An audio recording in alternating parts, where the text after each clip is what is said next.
Welcome to beauty nature. آج کی کہانی ہمارے غریب خاندان کے متعلق ہے۔ ایک گاؤں میں ایک گھر تھا جو بہت زیادہ ٹوٹا ہوا اور جس کی چھت بھی نہیں تھی۔ وہاں پر ایک غریب خاندان رہتا تھا جن کے پاس اپنے رہنے کے لیے جگہ بھی نہیں تھی۔ ایک طوفان آیا، اس کی وجہ سے ان کا گھر طوفان کی وجہ سے اڑ گیا اور گر کے ٹوٹ گیا۔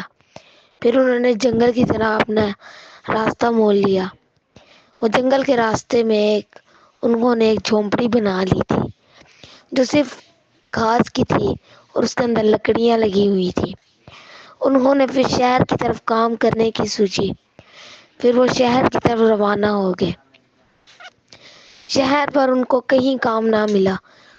انہوں نے بہت زیادہ کام ڈھونڈا لیکن کہیں بھی کام نہ ملا۔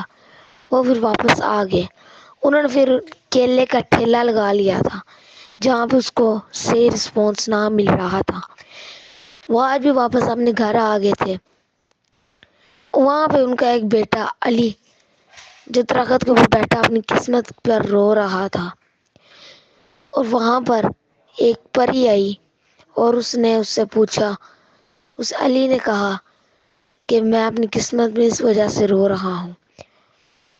اس نے پھر پری نے اس سے سوال کیا کہ تیرا گھر کدھر ہے؟ علی پھر اس کو اپنے گھر کی طرف لے کے چلا گیا۔ علی پھر وہاں جھونپڑی کی طرف پری کو لے کر گیا۔